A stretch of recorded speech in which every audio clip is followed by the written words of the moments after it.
Good morning. Alcola's here. Gallo, good morning. Hope you're going to have some golf today. Hope the weather's good.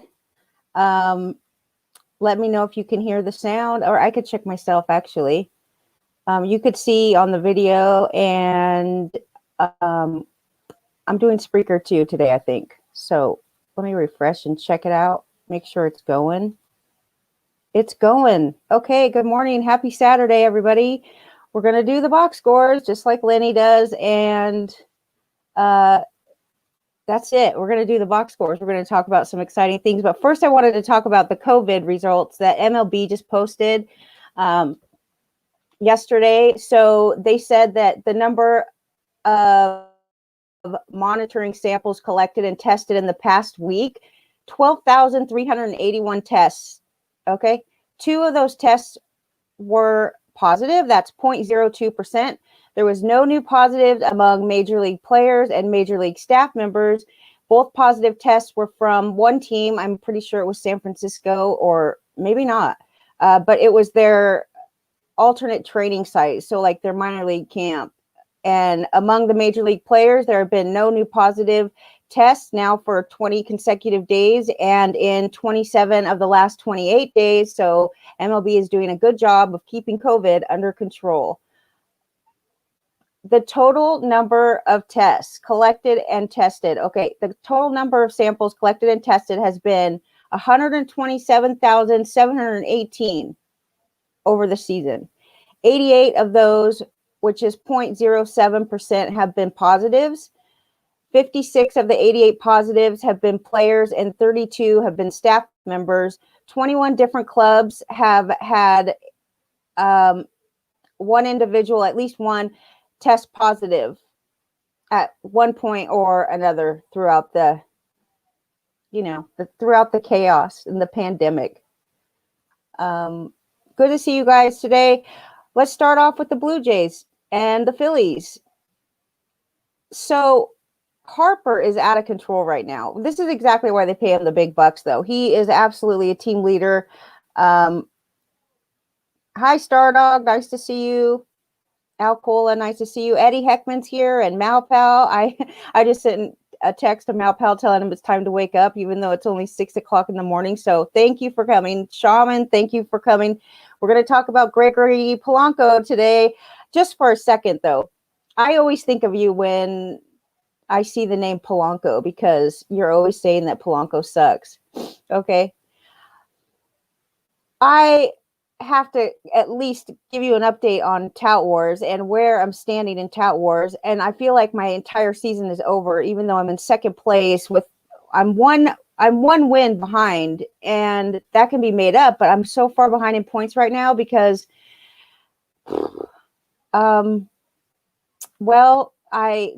I picked up Candelario, who hasn't hit a single hit. Like, he hasn't even hit since I picked him up last week. My pitching has been no bueno, and we'll talk about that as we go. But I feel like I'm about 100 points back right now. And between today and tomorrow, I have to make up 100 points to even move up at all. I could seriously lose second place this week. I have $3 left in Fab. And I'm just, the guy that's ahead of me, Ian Kahn, is just raking. He's got Manny Machado, who crushed it last night. He has Tyler Glass now, who also crushed it last night.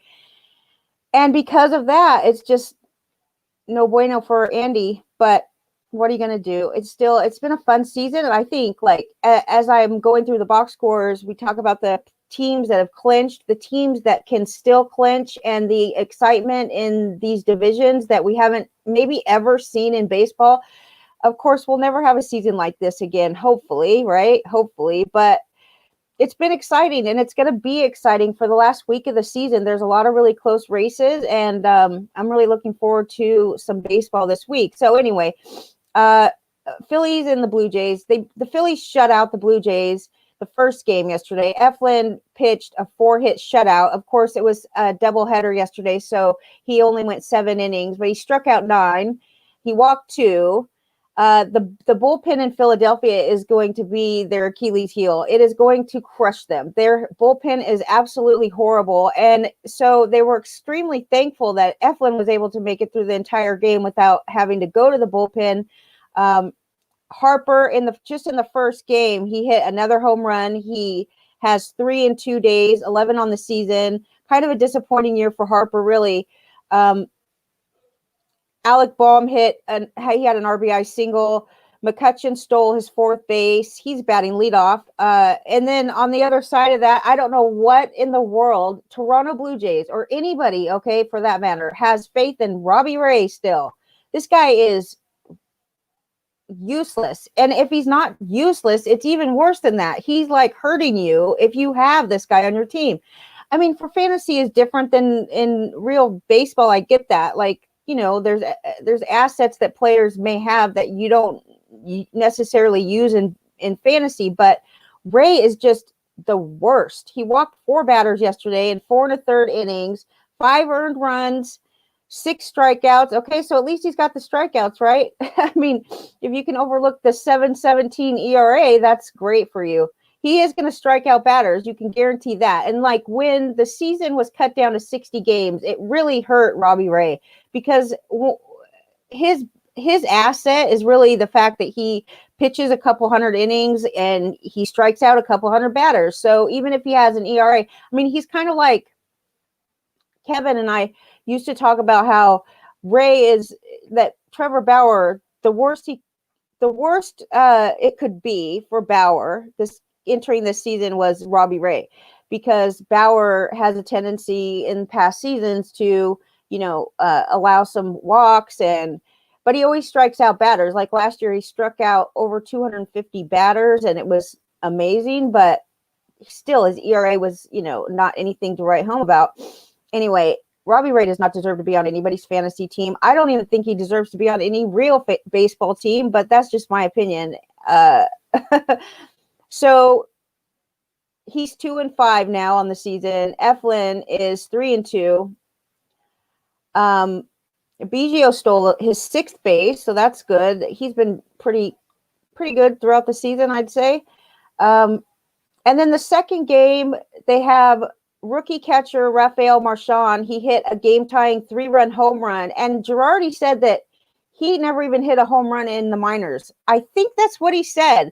Like, this guy is obviously a defensive catcher, but so the Phillies bullpen, what do you know? Okay, what do you know? The Phillies bullpen comes in and allowed 2 runs in the 5th to give Toronto a 7-5 lead. And it's just a nightmare, this bullpen. But Harper, of course, comes around clutch as always.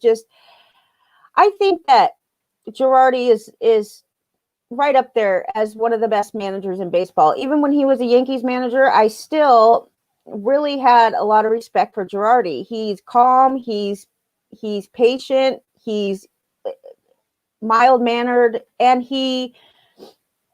I just think he would be a great manager to have. Him and Francona, those two are my 2 favorite managers right now. Of course, I have to say Ozzie Guillen is my favorite manager of all time.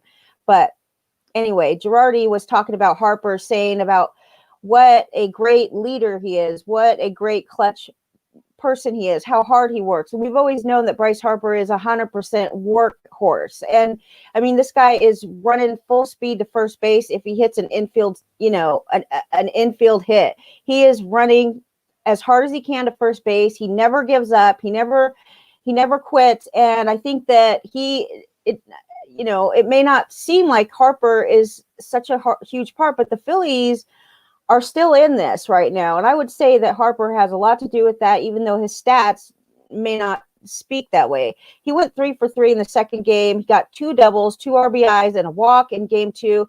He went 4 for 6 with 2 doubles, a home run, 4 RBIs, and 2 walks across both games. Okay. Now, in his last 10 games, he's batting .343. He's 12 for 35 with 5 doubles, 4 home runs, 7 RBIs, and a 1.28 OPS in his last 10 games. Okay, the Phillies swept their first doubleheader since September of 2012, and they're still in contention for the National League's 18 postseason. My nose is running. Just a second. My nose is running. I'm not going to blow my nose right now on camera, but I will dab it so it's, anyway, okay. The Phillies, they are in contention, National League's 18 postseason field. The fact that the number 1 and number 2 teams in each division get to go to the postseason, that's fun too. I think they should expand the postseason every year. I'm sure that there's a great argument against that. Okay, I'll be good with that. There's 9 games remaining in the regular season, and the Phillies are 26-25. They have a winning record, and Ross Stripling, what a nightmare for him too. I was really high on him going into the season. I thought this guy is going to be great because he's been good out of the bullpen. He's been good as a starter. He just didn't really get an opportunity for the Dodgers. But when they did give him an opportunity, he's pretty much stunk. He's got a 6.04 ERA on the season. He walked 3 yesterday in 3 1/3 innings, 4 hits, 3 earned runs, and 4 strikeouts. 1 home run allowed, and no bueno for Ross Stripling. Very down season. Jonathan Villar stole his 12th base, and Teoscar Hernandez just keeps on hitting the home runs.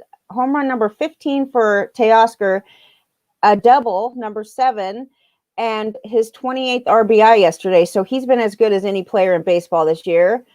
McCutchen, home run number 8. He stole a base in the first and hit a home run in the second. So 31st RBI for McCutchen, which is odd coming from a guy that's batting leadoff, because that's a significant amount of RBIs on the season.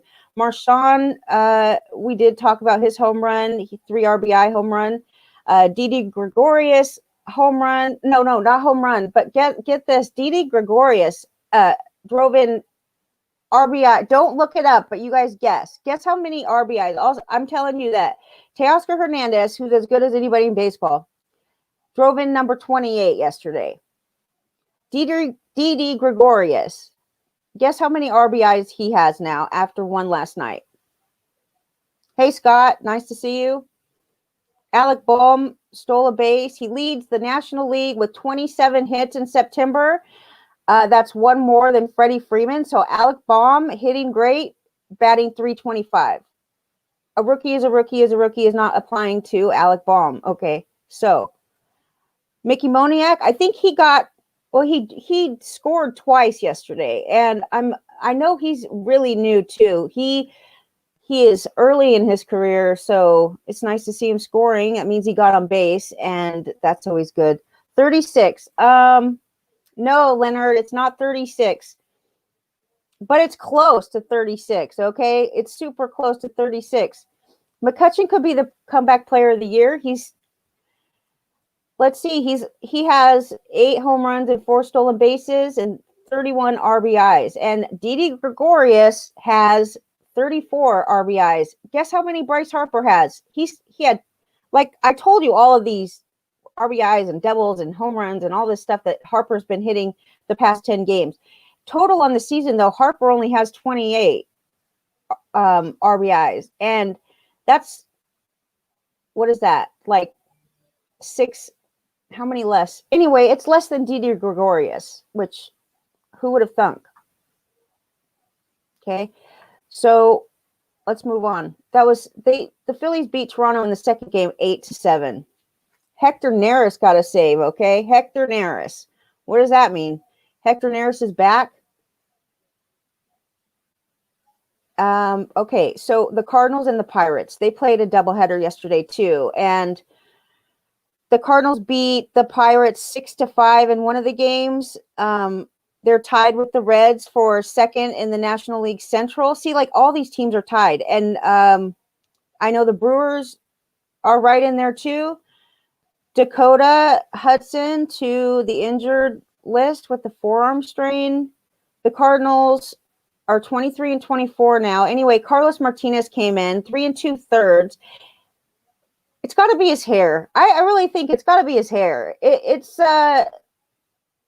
horrible. It's not okay, whatever it is, it's his own style. I'm not trying to dog on him or anything, but I kind of wonder what's going on. I know he hasn't pitched most of the season. He's been hurt, but he's not impressing anybody if he wants to become a starter and stay a starter. I mean, he was always good as a starter or a closer. He was efficient at both roles, but he's not that great. He walked 4 yesterday in 3 2/3, only struck out 1, and his ERA on the season is 8.40. He loaded the bases on 3 walks in the very first inning. Okay, that's how he started the game. He loaded the base on 3 walks, and that's no bueno. Then you have Alex Reyes, who won. He's now 2-1. He only pitched 1 2/3 innings, but he qualifies for the win because he came in second. Struck out 2. He's got a 2.65 ERA on the season. Helsley got a save, his first save. Colton Wong hit a home run. I hope you had him in the lineup, Leonard. 2 RBIs for Colton Wong, and Tyler O'Neill hit his 7th home run and drove in 2 for a total of 17 on the season. Yadier Molina was not looking great. He made his 5th error of the season. I forget who it was against, but he was batter interference at one point because the bat hit his glove. It sounded like a foul tip, but it was actually the bat hitting the glove. Yachty did not look great. Goldie hit a double and drove in his 19th home run of the season. In the second game, or I could have these backwards, the first and the second, it doesn't matter.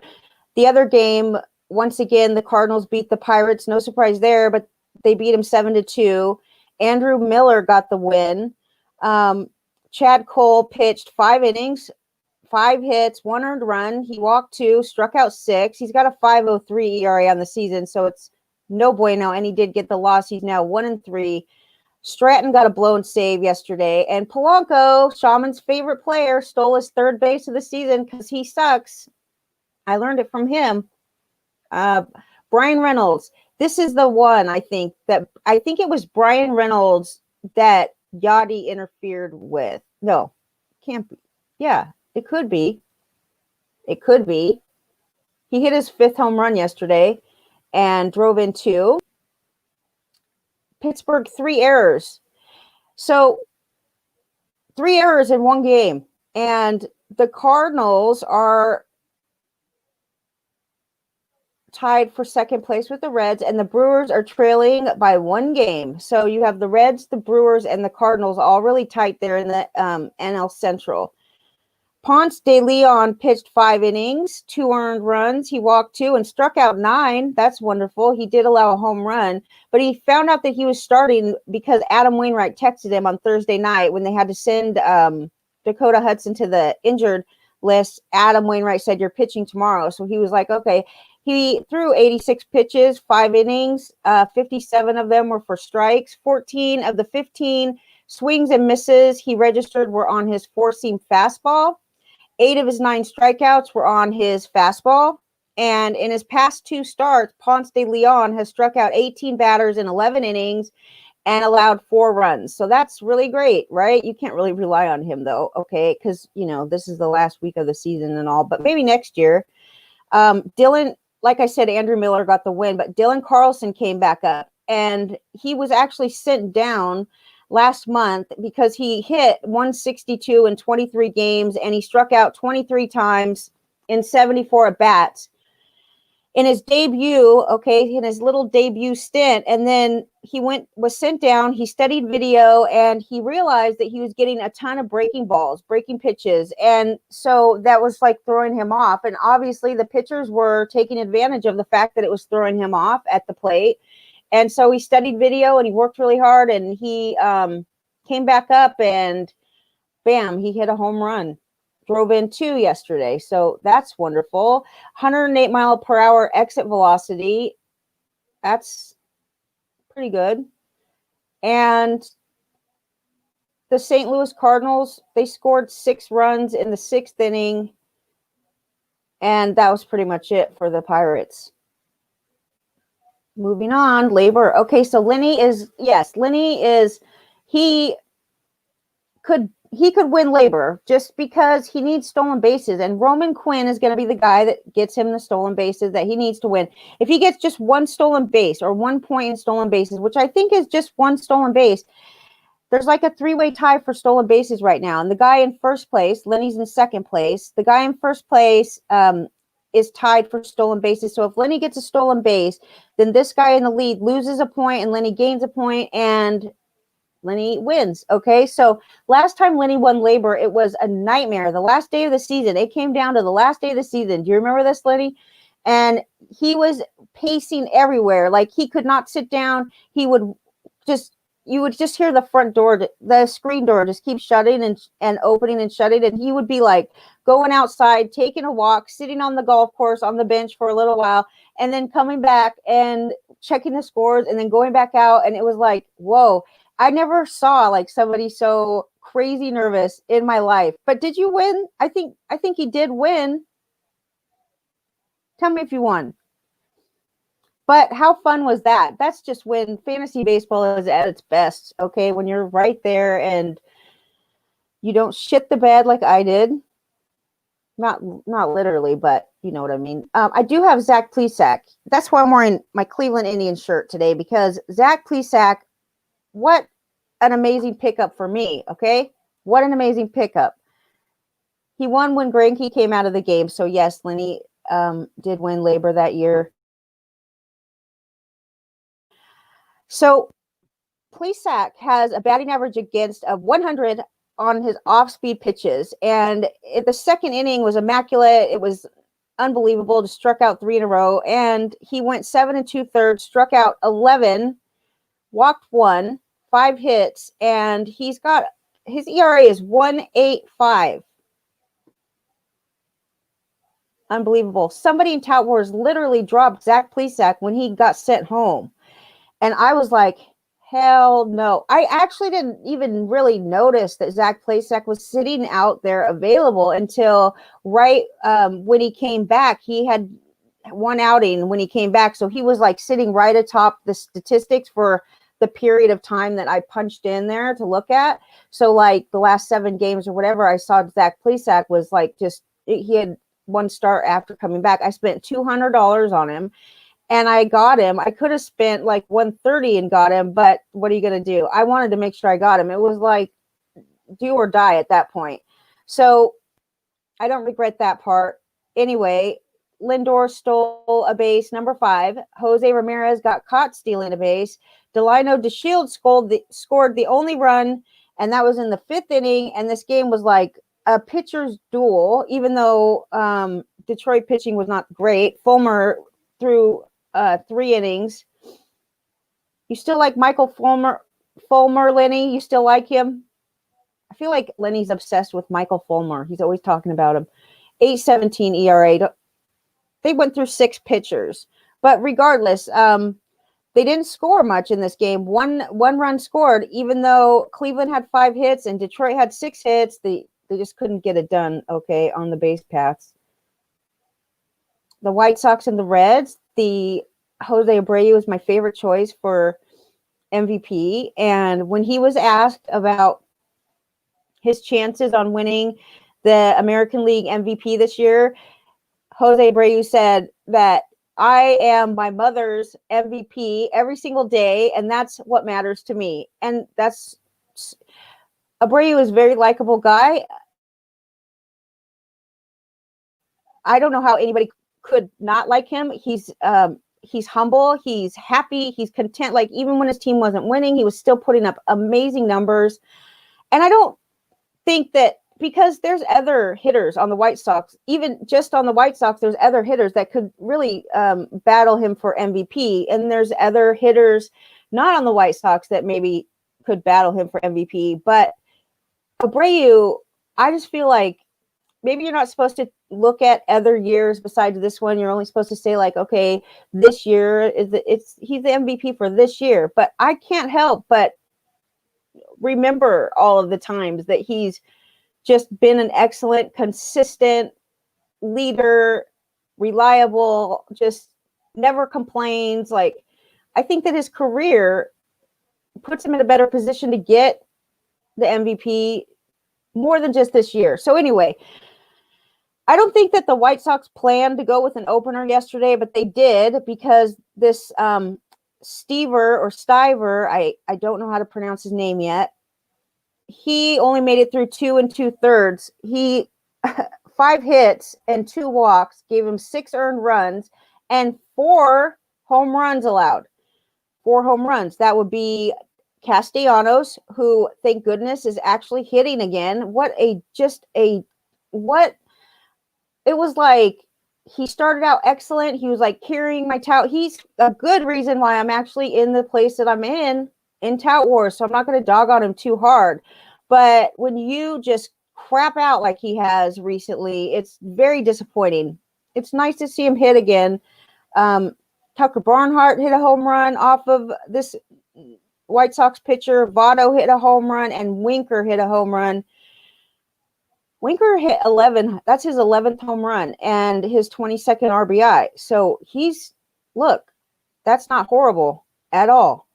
So then after this guy got crushed with 4 home runs allowed in 2 2/3, Gio Gonzalez came in to save the day. And, earlier this season when we were on Sirius, our producer is Bennett Carroll, and he is a huge fan of the White Sox. And he made me aware of something I did not know, that Gio Gonzalez I think he was actually drafted by the White Sox. He never pitched an inning for the White Sox, but I do think that he was on the White Sox numerous times, at least twice, if not 3. And we were making jokes about, like, is he going to actually pitch for the White Sox this year? Because it's kind of just been that way. They've had Gio Gonzalez on their team, but he didn't pitch or something like that. Anyway, Gio Gonzalez came in to save the day, even though it didn't really work because the Reds, they beat the White Sox 7-1 yesterday, and that affected other teams. Although the White Sox have already clinched, and so they're going to the postseason, and that's wonderful for them.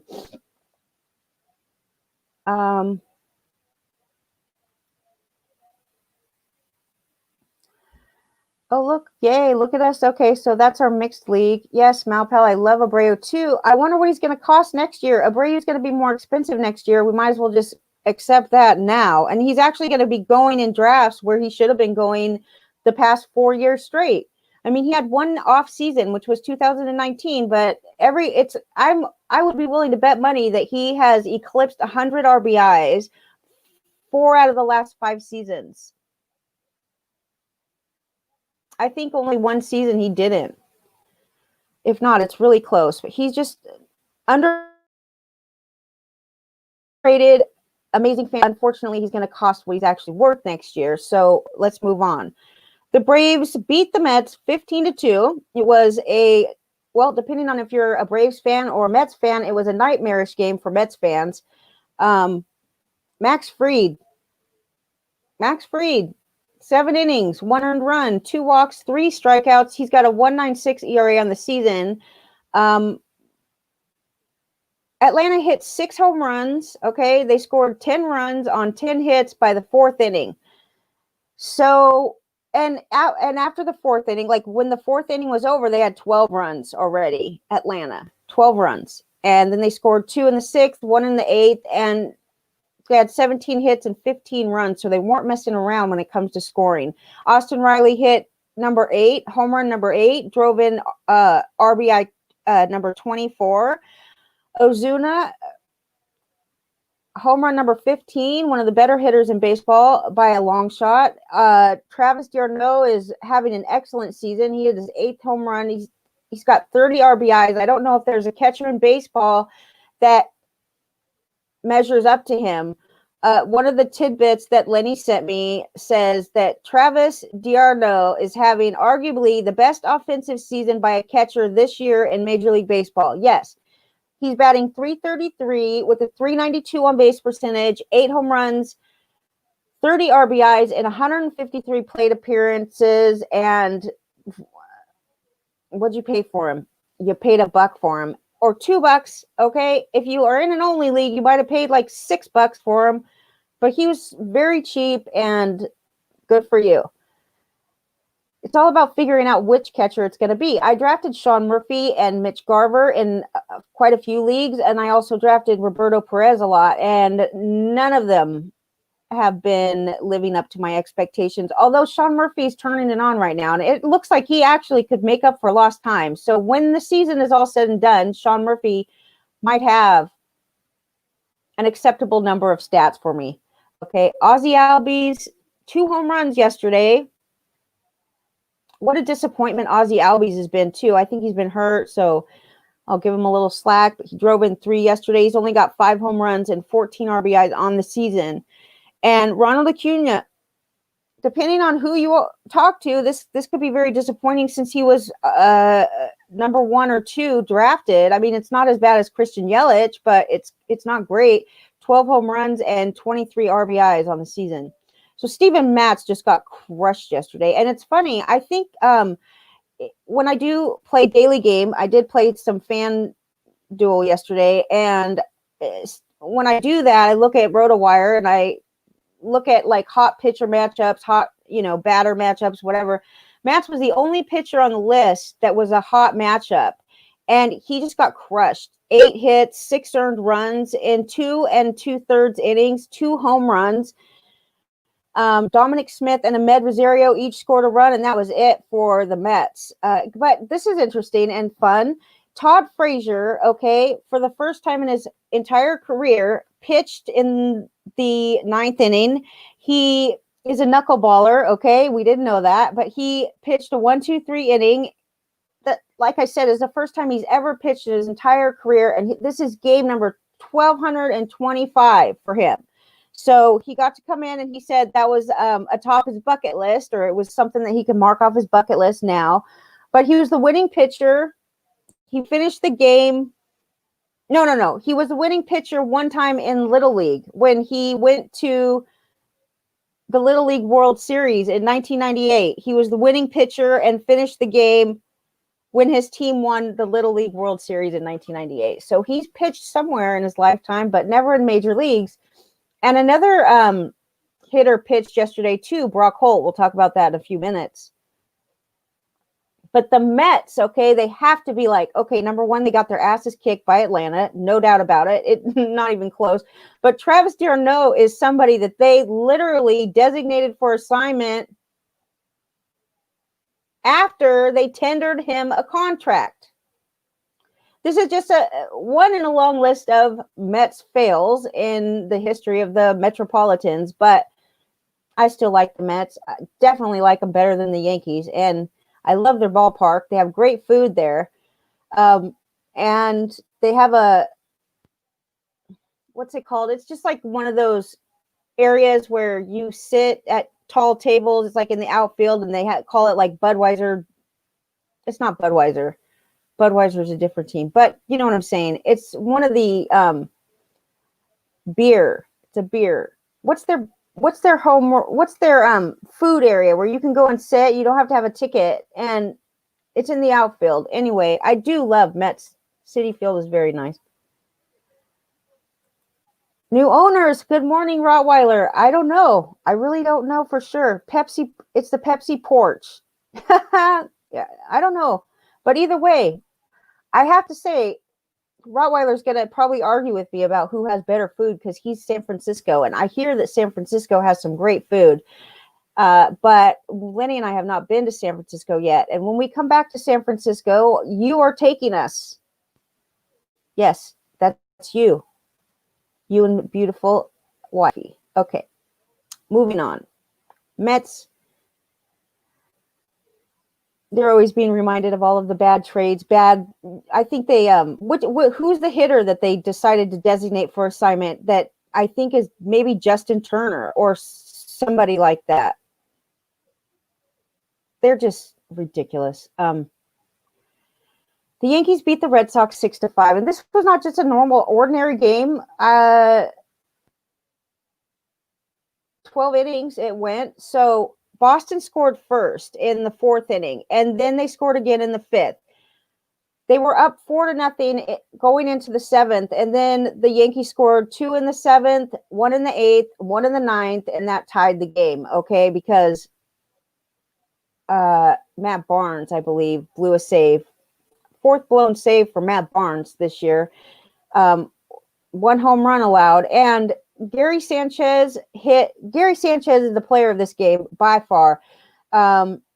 He hit a 2-run home run in the 7th, okay, and that didn't tie the game, but he also hit a 2-run double in the hold on. A 2-run home run in the 7th, Sanchez, and then a 2-run double. That can't be because they only scored 1 in the 8th and 1 in the 9th. Whatever it is, Gary Sanchez came through yesterday. The Yankees. So Sanchez is not as bad as I thought he was. He actually has like 10 home runs, I believe. I thought I put his stats here, but I don't see them. Loaisiga got the win. He's 3-0. He also got a blown save, his second blown save. He only pitched 1 inning, no earned runs, but he walked 1 and struck out 1. And Judge grounded into a double play twice and then grounded out too. And they had, hold on a minute, it says 5 home runs in 1 inning and 18 since Tuesday. That's not possible. It looks like the Yankees couldn't have hit 5 home runs in 1 inning because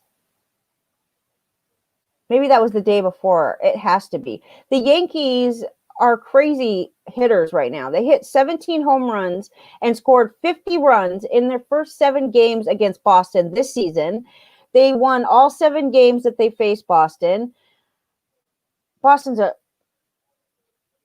is going through a slump, okay? I'll be nice about it. They've won 11 straight against Boston overall. That obviously that goes back to last year. The Yankees have 9 straight wins. Gary Sanchez, I already told you, I don't have his numbers, but he was the player of the game yesterday, I think. And I know Stanton drove in Judge at one point. So Stanton's, I mean, if you consider that doing what he's supposed to be doing, that's fine. But Stanton. One thing I heard the other day that was like baffling to me, that I think that look at Giancarlo Stanton's number of home runs that he's hit total since he's been a Yankee. This is worth looking up. Just a second. Since Stanton's been a Yankee, I think he's hit 4 home runs or something like that. It's no joke. No wonder Yankees fans are angry at him. So he has 4 home runs on the season. Besides these 4 home runs this season,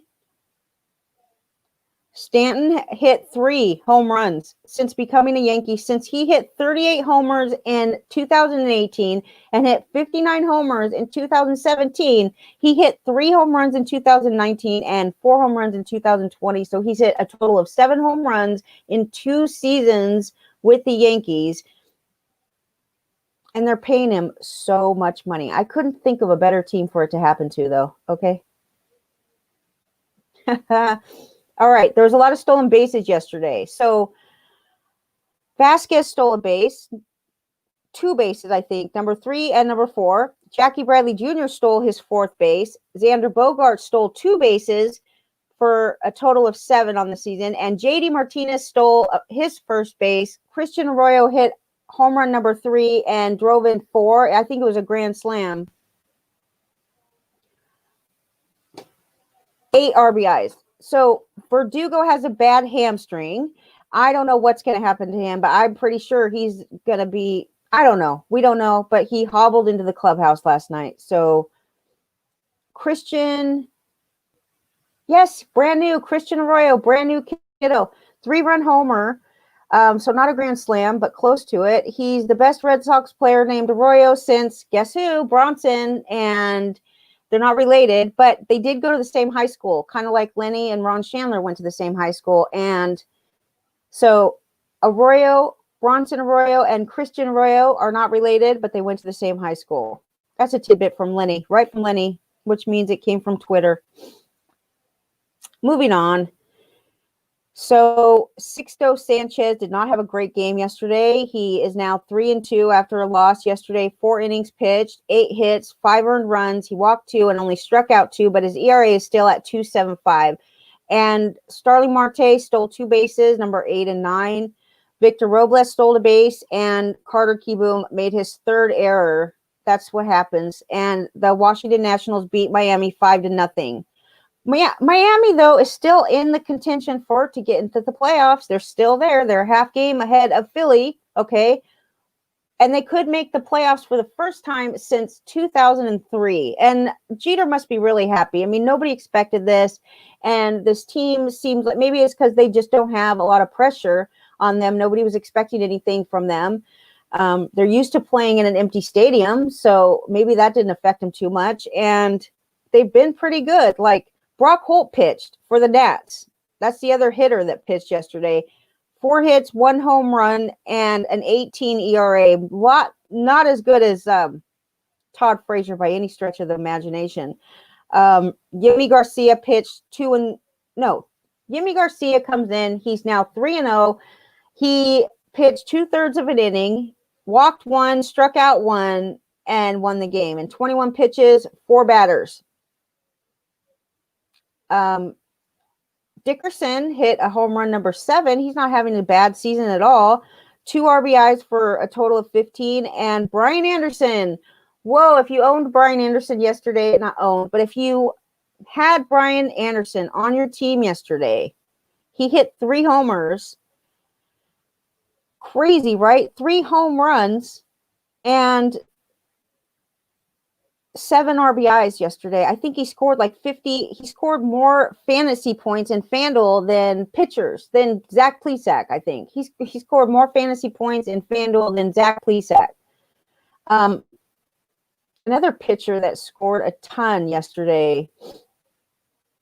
Well, I don't think we've talked about him yet, so I'll remember when I see him. But Brian Anderson's played in. Yes, oh, we do? That's thanks to you, Leonard. I didn't draft him. Lenny says we have Brian Anderson on our mixed league team. And Castellanos too. So 3 home runs, 7 RBIs. He's played in all 50 games this season. He leads the team in home runs and RBIs. Lewis Brinson stole his 3rd base yesterday. He's okay. He's not as bad as he was. And Josh Harrison is still playing, if you know that. He had an RBI yesterday. He got caught stealing. Trey Turner made his 7th error yesterday. What's up? Is that a lot of errors for the season of 50 games? He's made 7 errors, and I just thought that was a lot of errors. So I decided to put it in my notes. And that's it. Miami had 2 hits the entire game and didn't score any runs. So the Nationals beat them 5-0. But like I said, Miami is 26-24 in the season. They're a half a game ahead of Phillies, who is also on a great streak right now and has players that are just gritty. They're gritty. They're it's like the Philly is just known for this, like, I don't know, they're hardcore there. They fight. They don't give up. They are definitely a team that you would always worry about if they're, but Miami, go Miami. There's a lot of people, a lot of teams making the playoffs this year. So I'm definitely rooting for Miami to make the playoffs. Okay. Dodgers, the Rockies. The Dodgers 15 runs yesterday. The Dodgers I think they have a 4-game win streak right now. Cody Bellinger is now starting to hit.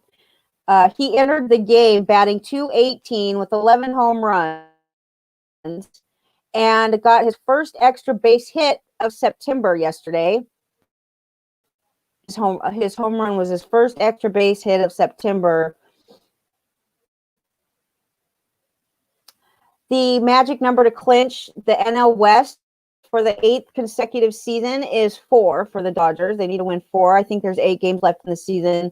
3 different Dodgers drove in 3 runs, and they scored a season high 15 runs and a season high 17 hits yesterday.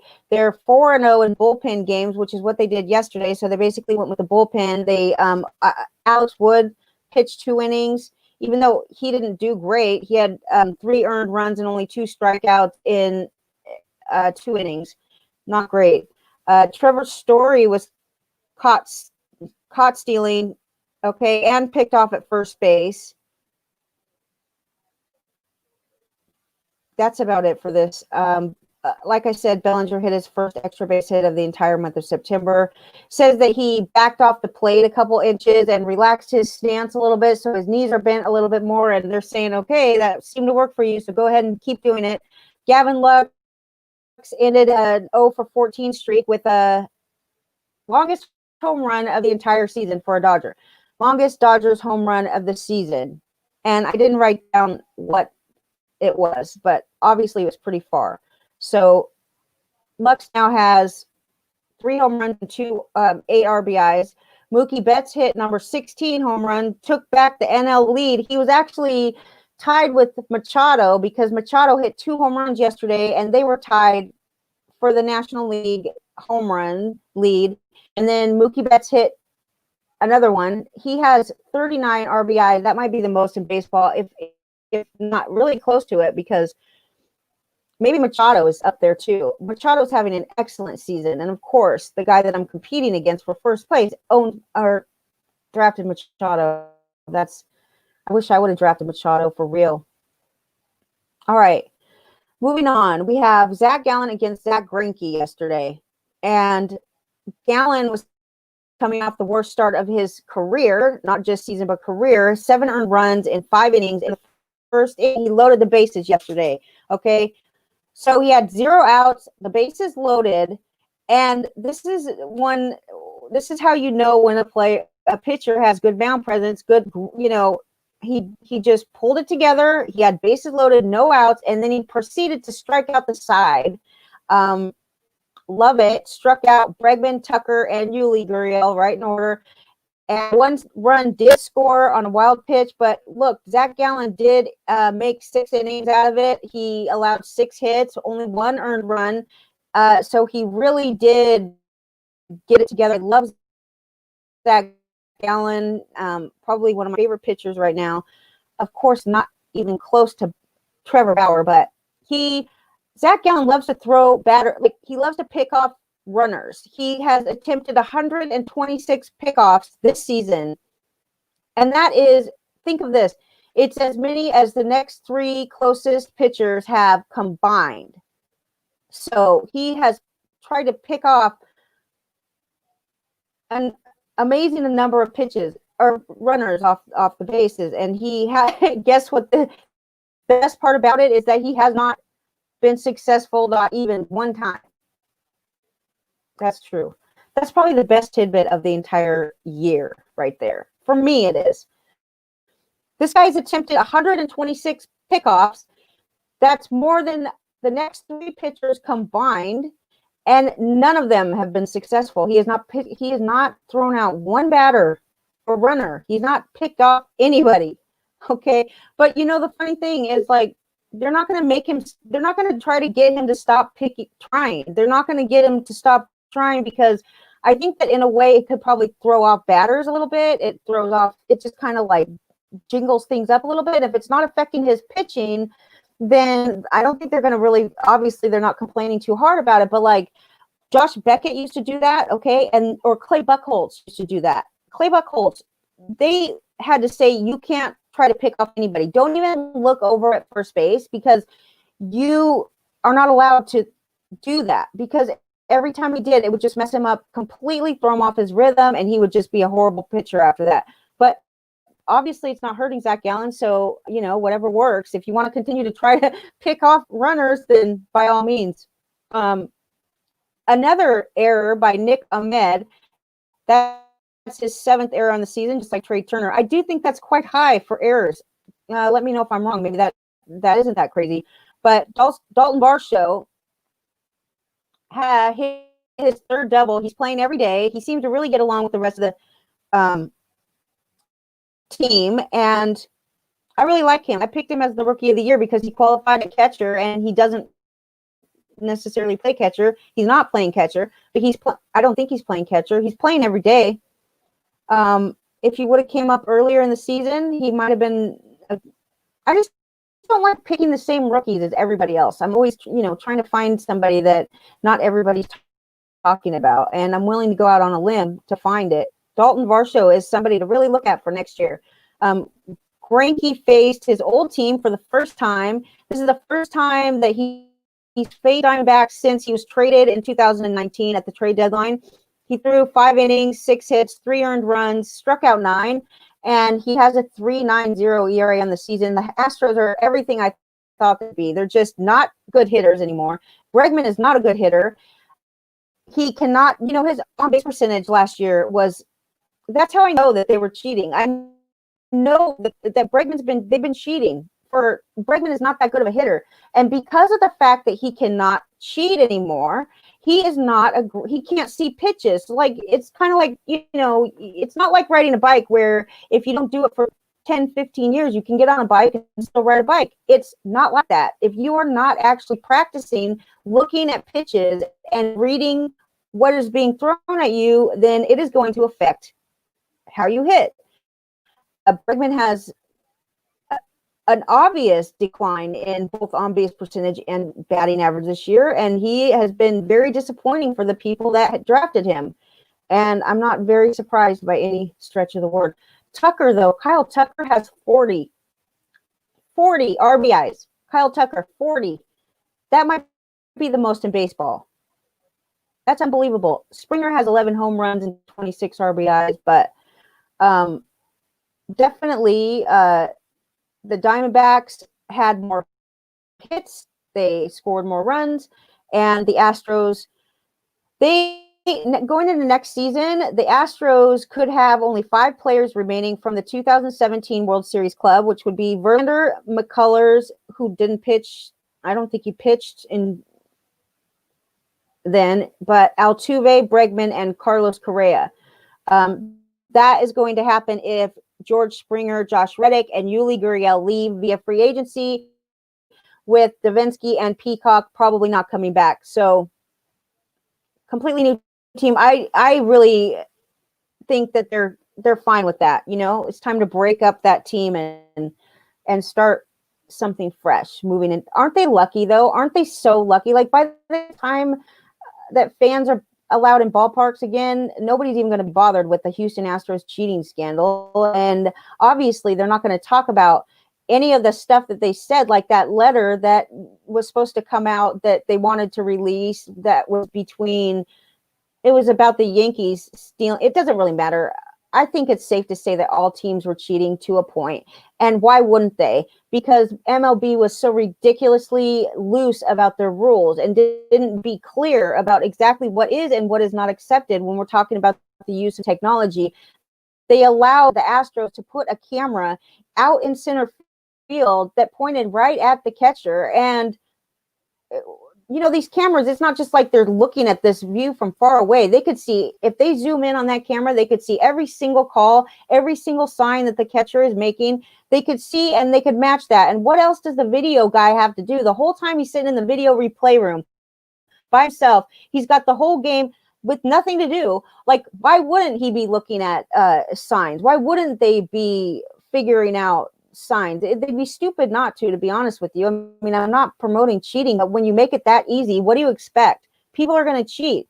And so I just say get rid of the video replay room altogether and have one video replay guy or a couple of them sitting in there that are not bipartisan, okay? And that they can do the replays for both teams, and they're not sitting by themselves in a video replay room that's specifically made just for that. They're sitting in like the media box or where the play-by-play guy is sitting, or, somewhere where they can be monitored and stuff. But like I said, you set up a perfect situation for people to cheat, and it's almost like you would have to be stupid to not try to cheat. That's just how I see it. I mean, truth.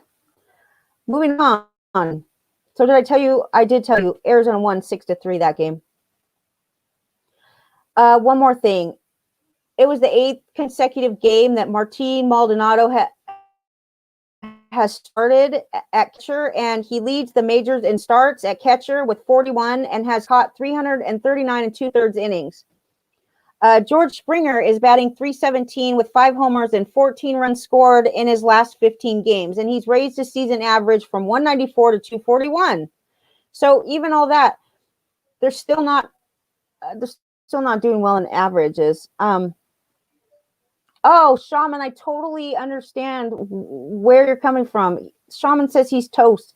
The guy that he's playing up against this week is got 4 home runs, and I can only say that I feel your pain, and I will drink shots with you, and we can cry together. The Rays beat the Orioles 2-1. The guy that I'm competing with has Tyler Glass now on his team. For real. He scored like 80. I mean, between him and one other pitcher, he got like 80 pitching points yesterday. And it's just, Zach Plesac wasn't enough to make it happen. And Martin Perez is on my bench. I picked him up a week or 2 ago for matchup purposes. And you can only play, you have to always have 2 relievers in on your roster active. So that means you get 7 starting pitchers. And everybody wants starting pitchers because everybody wants innings, but I decided to leave Martin Perez on my bench, and he scored 25 points yesterday, and I'm pretty sure that's going to really hurt me in the end because he's sitting on my bench. Now I don't know whether to I mean, you can't rely on him, you know. There's 1 week left, so everybody should be ready to just go all out. It's time to like spend all your fab money and take chances, big time chances like Shaman did on Delvi Garcia this week. I was like, that's just so risky. He needed 2 starts out of a pitcher, so he chose Delvi Garcia, and I thought that's very risky. But I think it's paying off for him.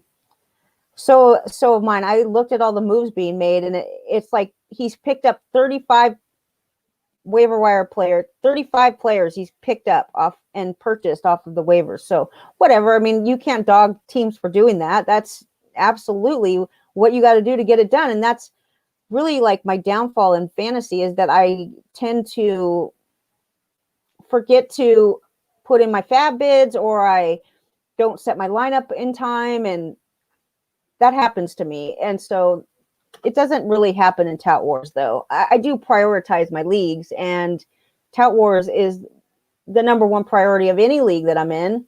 And then, you know, you have leagues that are like Fantrax, Yahoo, ESPN, On Roto, RT Sports. It's impossible. That's why I love these best ball leagues. I'm winning my best ball leagues. Okay. Most of them I'm doing very good in. So when it comes to best ball, that's like my new favorite thing, best ball. Just draft. That's the best part of the season, and watch what your team does and let the computer figure out what was the best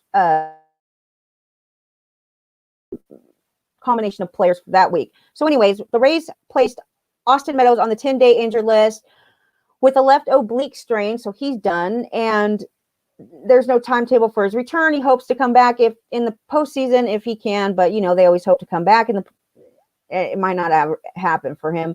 Mountcastle, 10th walk in 27 games. He's a good hitter, Mountcastle, and so let's talk about the Rays. Magic number to clinch the AL East is 5. There's 8 games left. They are the number 1 seed in the American League, with the Chicago White Sox losing the game yesterday. So that was the repercussions of the White Sox losing so bad yesterday. And Glass now 5 innings. Okay, I don't fully trust this guy.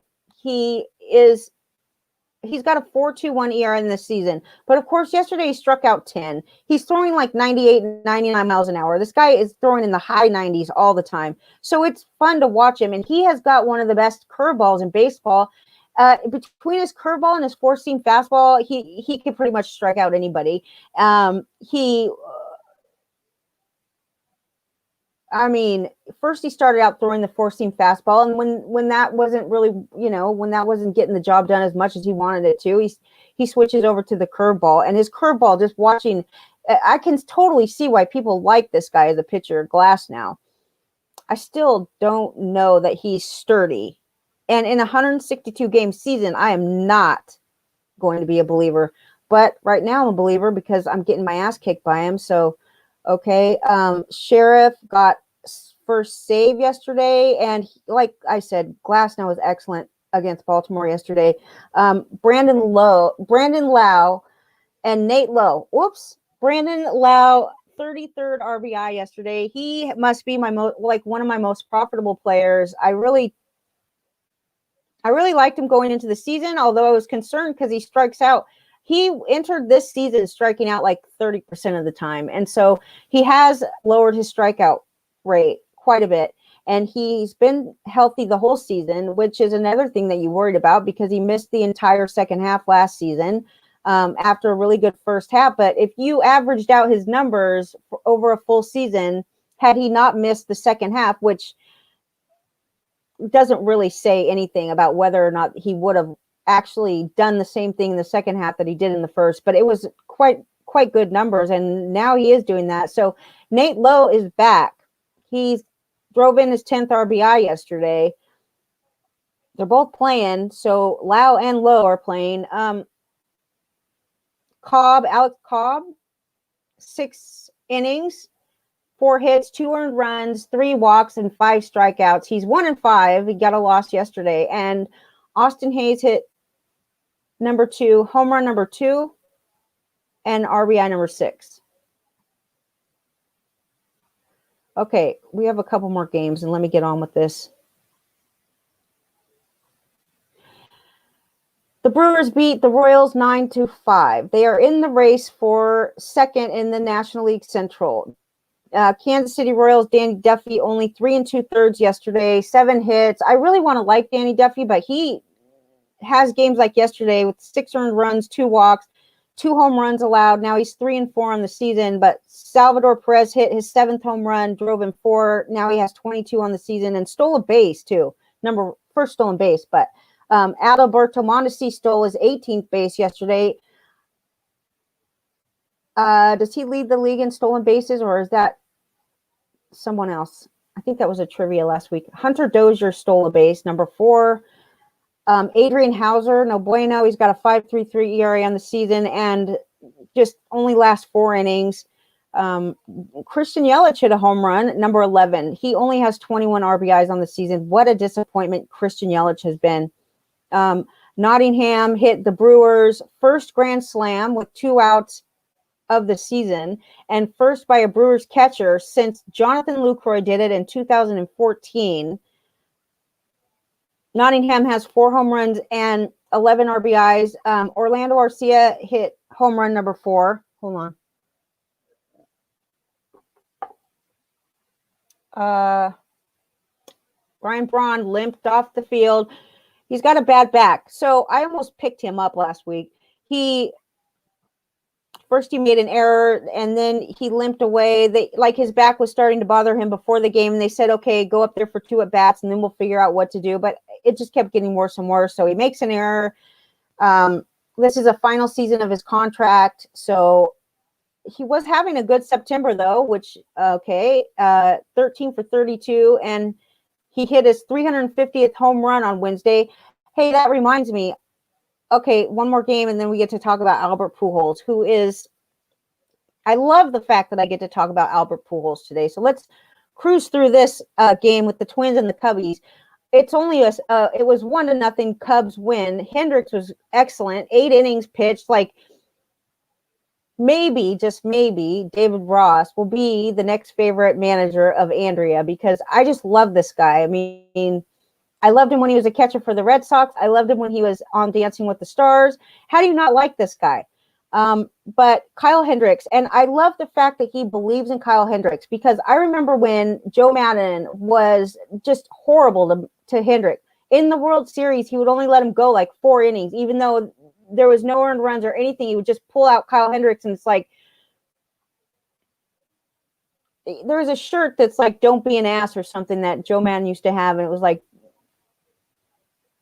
"Don't be something." And I used to be like, Joe Madden, that's what you are, because you have no faith. But David Ross said yesterday he absolutely has all the faith in the world in Kyle Hendricks. And of course, why not? The guy's got an ERA under 3 on the season. It took him 9 pitches to get through the 8th inning. And I mean, then the management is just like, oh, thank goodness, we don't have to even bother trying to figure out who's going to pitch in between. But he walked 1, he struck out 10.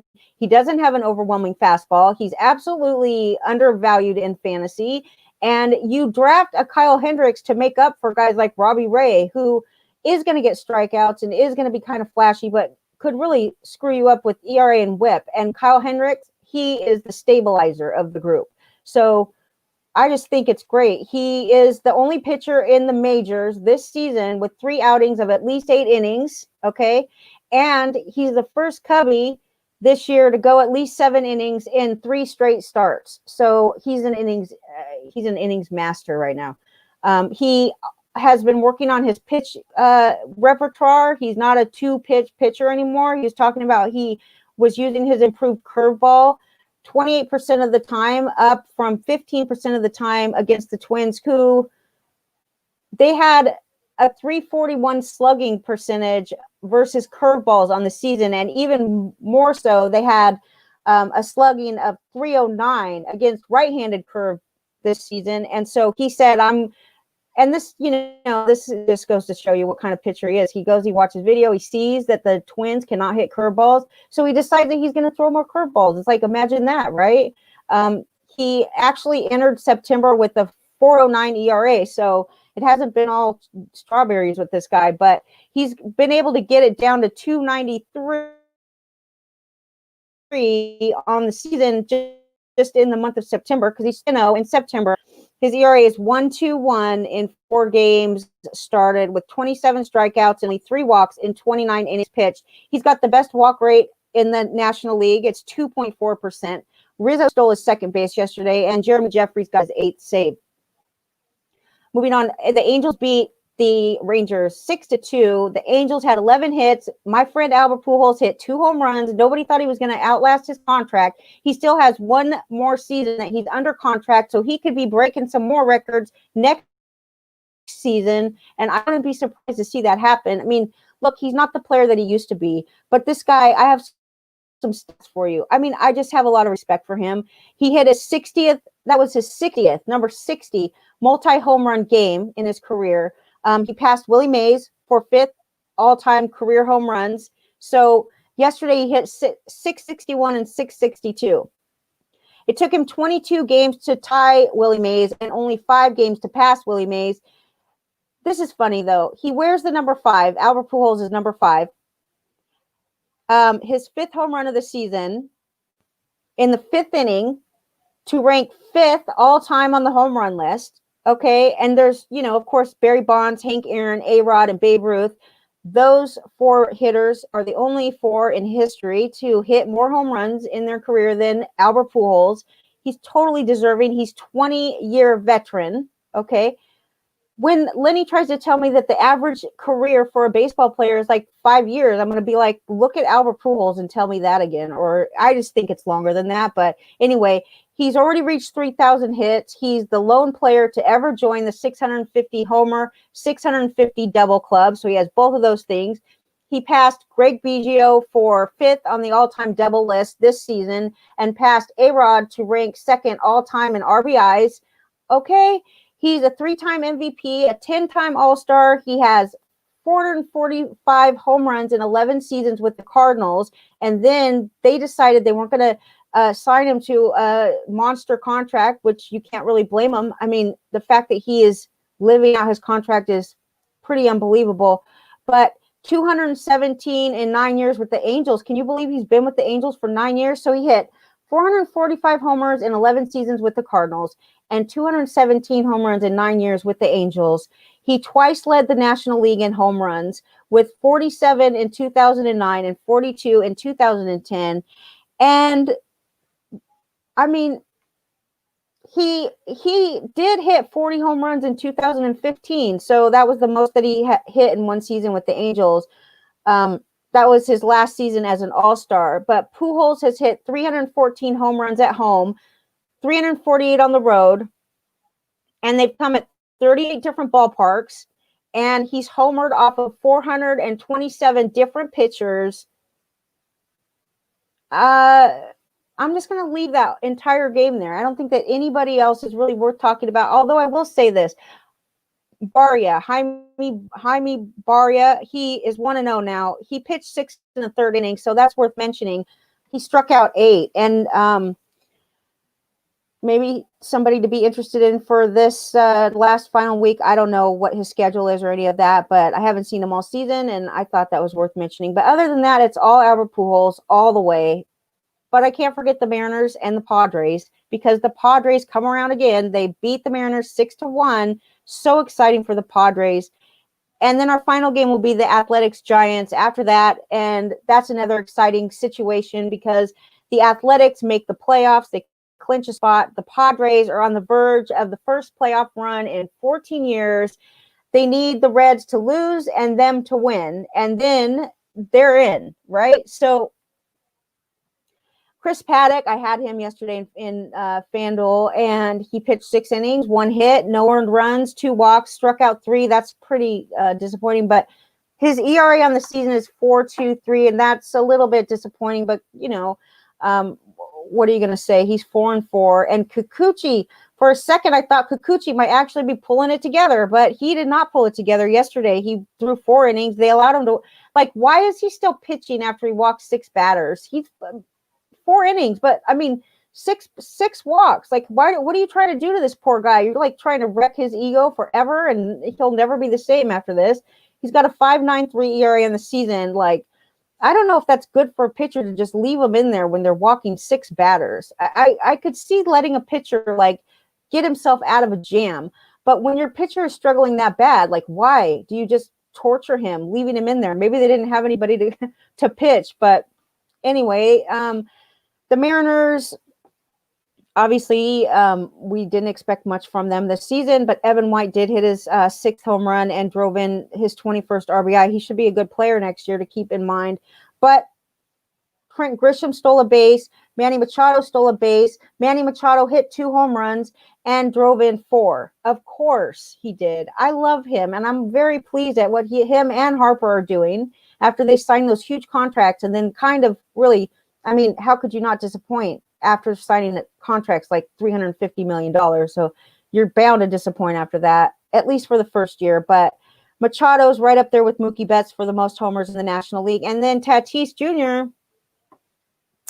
just gives me more faith in Babs, which is Ron Chandler's projection system that takes into consideration liabilities as well as assets. And Fernando Tatis was Babs' favorite player this year. Said he was going to be the best player in baseball, and he is the best player in baseball. So go Malpal, go Padres. I know it's very exciting, especially when you're as big of a fan as Malpal and you don't get into the playoffs for 14 years and you still are a committed fan.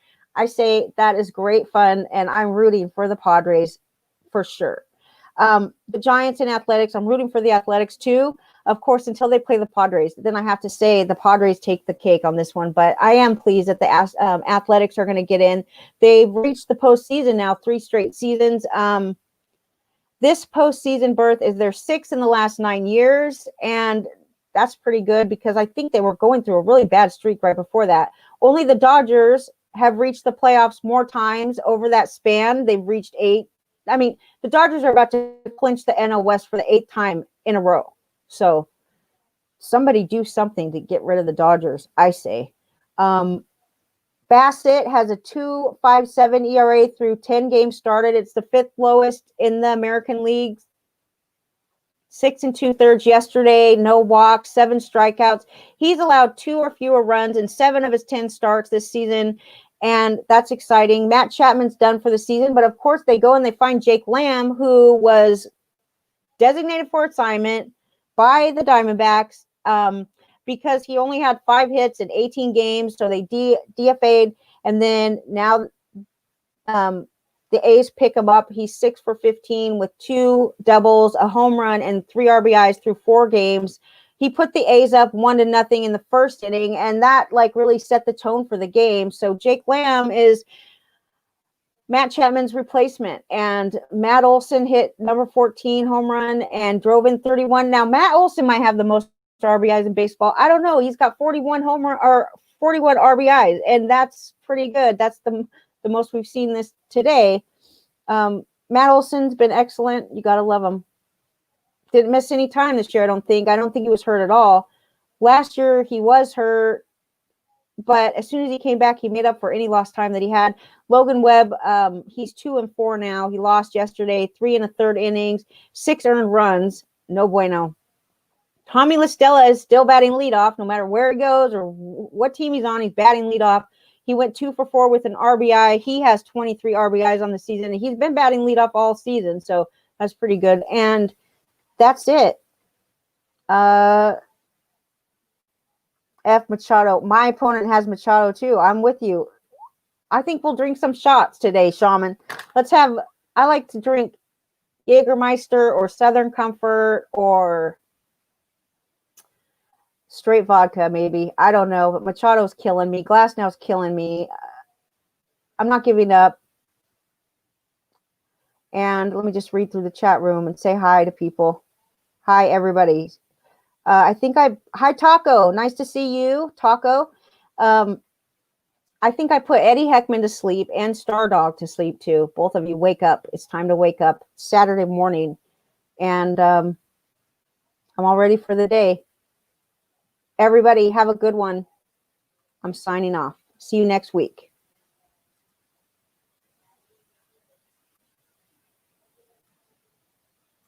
If I could figure out how to turn this off.